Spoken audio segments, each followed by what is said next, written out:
परम शांति बाबूजी आपका स्वागत है।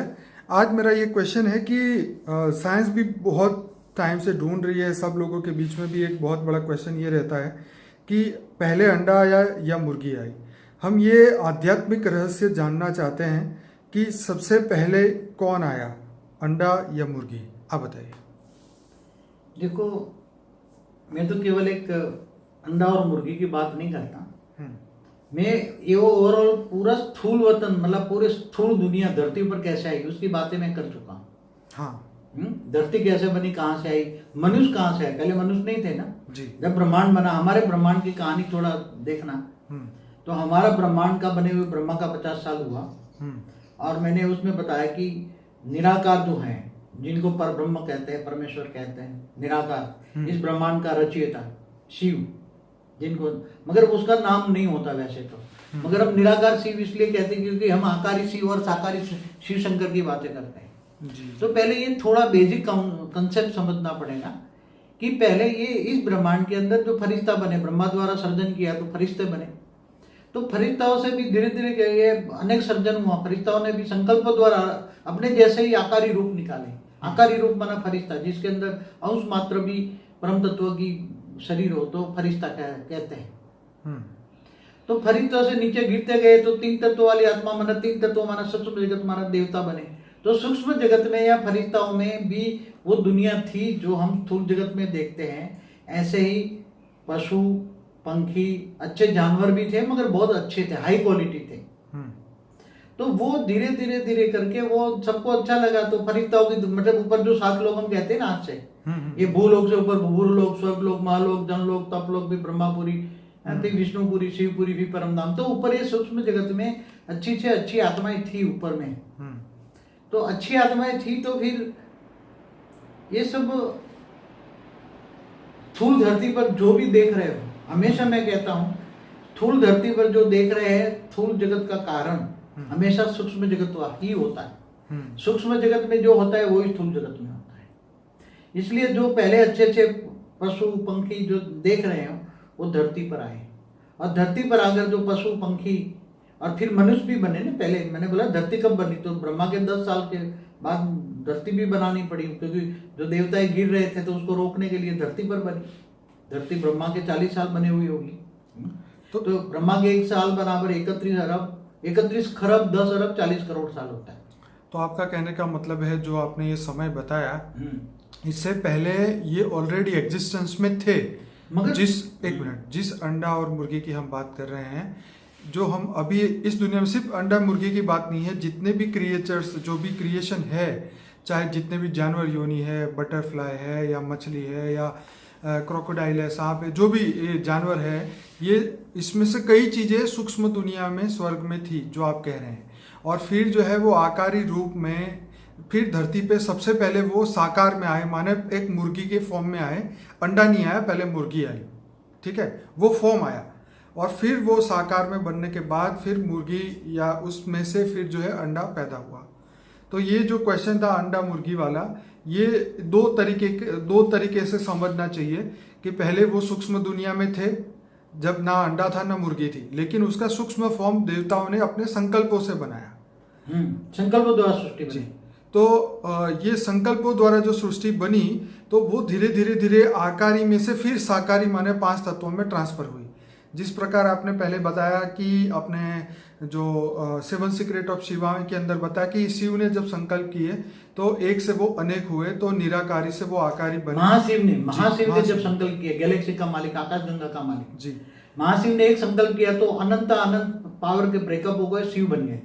तो जैसे शिव ने भी सोचा तो उसके संकल्पों द्वारा ब्रह्मा द्वारा सर्जन, विष्णु द्वारा पालना, शंकर द्वारा विनाश हुआ। तो बाबूजी इसके साथ एक और क्वेश्चन इसमें ऐड कर सकते हैं कि ये जो नेगेटिव दुख, जैसे डायनासोर जैसी बात बताई कि आज से करोड़ों साल पहले धरती 5 करोड़ साल पहले के 5 करोड़, हाँ, हमारे गुजरात के अंदर भी उसके अवशेष मिले हैं, मतलब अहमदाबाद से 100 किलोमीटर के आसपास के एरिया में।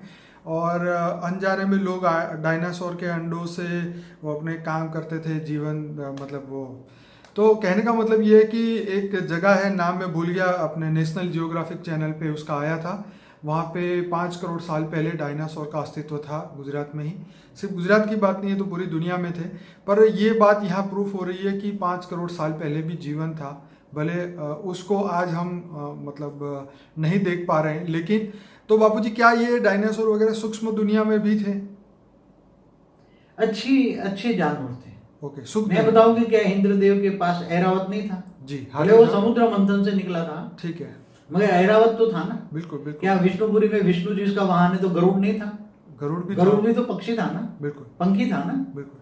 तो ऐसी तरह सूक्ष्म जगत में ऐसी अच्छी दुनिया थी, अच्छे पशु पंखी जानवर, ऐसे तुम जो इस स्थूल दुनिया में जो देखते हो ना, ये सब सूक्ष्म में थी, और सूक्ष्म में बहुत अच्छा था। तो सूक्ष्म में बहुत अच्छा था, तो ये धीरे धीरे करके ये फिर धीरे धीरे जब फरिश्ता गिर गए तो 3 तत्वों में आए, देवता, देवता से गिर गए तो मनुष्य आए ना। क्या मनुष्य कहाँ से आए? मनुष्य कहाँ से आए? मनुष्य तो भी ऊपर से आए ना कहीं। बिल्कुल। क्या वो कह रहा है कि अमीबा से मनुष्य बनाया क्या? वो जो साइंस वाले जो फिलोसॉफी दे रहे हैं, वो तो हमारा एक वीडियो था जिसमें हमने बताया था कि डार्विन का थियरी ऑफ क्रिएशन है वो टोटली रॉन्ग है। उसके बदले आपने जो सही जो थियरी थी वो बताई थी, आपने उसको बिग बैंग के साथ भी कंपेयर करके बताया था कि रियलिटी में उत्पत्ति कैसे हुई। तो ये यहाँ पे लोगों को ये समझना जैसे बताऊं कि मनुष्य यहाँ भी मनुष्य को जन्म देने के लिए भी तो जैसे गर्भ में जाना पड़ता है ना आत्मा को। बिल्कुल। जन्म लेने के लिए आत्मा को गर्भ में जाना पड़ता है ना। ठीक है।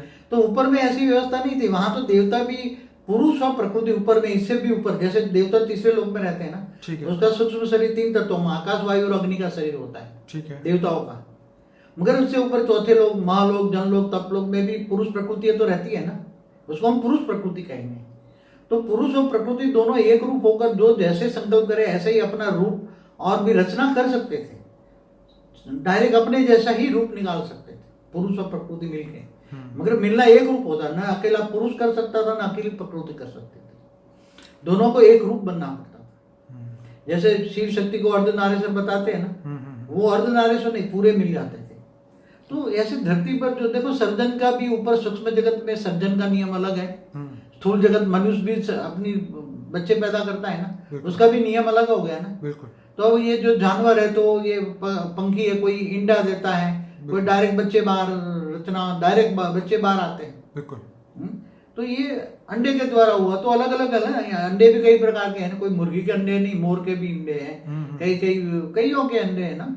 बिल्कुल बिल्कुल। तो पहले अंडे नहीं थे ना, मुर्गी थी, वो सूक्ष्म जगत में थी सब कुछ, और सूक्ष्म जगत के धीरे धीरे साकारी बने। जैसे मनुष्य भी आकारी से साकारी बना, पहले हमेशा निराकारी दुनिया होती है, निराकारी से आकारी बनते, आकारी से साकारी बनते हैं। मैंने कई यूनिवर्स की हिस्ट्री देखो, हिस्ट्री ऑफ यूनिवर्स में भी बताया है निराकारी दुनिया कैसे बनी, हिस्ट्री ऑफ क्रिएशन ऑफ हमारे शास्त्रों में भी बापूजी बहुत सारे इसके हमें निशानियां मिलती हैं। जैसे कुरान में भी लिखा है, बाइबल में भी फॉलन एंजल के बारे में बताया है। फरिश्ता जो कुरान में बताया कि फरिश्ता जो थे वो उनकी पाँखें काटी गई और उनको धरती पे भेज दिया गया। ऐसी तरह हमारे भारत के हिंदू शास्त्रों में भी लिखा है कि देवता मनुष्य बन गए, या देवता जानवर भी बन गए, क्योंकि मनुष्य होकर जाएंगे ना, मनुष्य बन गए। ये जो है ये 84 लाख योनि के अंदर हर आत्माएं, देवता, दानव, यक्ष, किन्नर जो भी थे, ये सभी आत्माएं जो है इसमें फंसती जाती है जब ये धरती के ऊपर समय चलता रहता है। तो मैं अपने सभी श्रोताओं को कहूंगा कि दूसरा ये भी 1 मिनट में बता दूं। हाँ, कि इतने धर्म देखो, आज से 250 साल पहले या 200-250 साल पहले धरती पर कितने मनुष्य थे? केवल 70-75 करोड़ पब्लिक होगी। बिल्कुल। 70 करोड़ के आसपास होगी 250 साल पहले। तो इतनी आज 800 करोड़ एक साथ में 200 सालों में या कितनी हो गई, कहाँ से आई? और इतने धर्म भी 4000 साल, 3000 साल, 2000 साल धर्म, मठ, पंथ, संप्रदाय कहाँ से आए? तो सारे सूक्ष्म जगत में आए। तो हमारे ब्रह्मांड के भी सूक्ष्म जगत में इतनी पहली पॉपुलेशन नहीं थी, ऊपर में भी इतनी पॉपुलेशन, हमारे ब्रह्मांड में भी इतनी नहीं थी। तो ये दूर दूर से गैलेक्सियों से, यूनिवर्स से, ग्रेट यूनिवर्स से आए। मैं हर वीडियो में कहता हूँ, और सभी ने आकर ये सभी जो एलियंस वाले जो रिसर्च करने वाले हैं ना, वो सब बता कि ये जो सभी ऊपर से जो ये जब कहते हैं ना, ये मैसेंजर कहते हैं, काफी मैसेंजर आए हैं, वो सभी एलियंस हैं, दूर दूर से आए हुए एलियंस हैं। और ये एलियन सभी मठ पद संप्रदाय अलग अलग ज्ञान देते, अलग अलग फिलोसॉफी बताते, कोई की एक से दूसरे से नहीं मिलती। सबकी अगर अलग- गॉड इज वन ट्रूथ ही तो हम्म, अगर परमात्मा को जानना है तो ज्ञान से तुम जज कर सकते हो। आज ज्ञान का जमाना है, 21वीं पीढ़ी ज्ञान का जमाना है। सही। पुरानी ज्ञान छोड़ दो, नई दुनिया के लिए नया ज्ञान चाहिए। चलिए बापूजी, वीडियो लंबा होगा। मैं सभी श्रोताओं को कहूँगा कि अनस्पोकन ट्रूथ बाय बापूजी के 120 वीडियोस हैं, वो जरूर से देखिए। फॉर द बिगिनर्स करके प्लेलिस्ट है, 16-17 वीडियोस, वो जरूर से देखें। और हमारा एक ऐप भी है, उसके अंदर से सभी जगह की लिंक्स मिल जाएगी आपको। तो डिस्क्रिप्शन बॉक्स में हमारे कॉन्टैक्ट नंबर्स भी है और पूरे सब प्लेलिस्ट की लिंक भी है। तो आप ज़रूर से इस वीडियो को लाइक करें, शेयर करें, कमेंट करें, ज़्यादातर लोगों तक ये पहुंचाएं कि आध्यात्मिक रहस्य क्या है। तो बापूजी आपका बहुत बहुत धन्यवाद। परम शांति।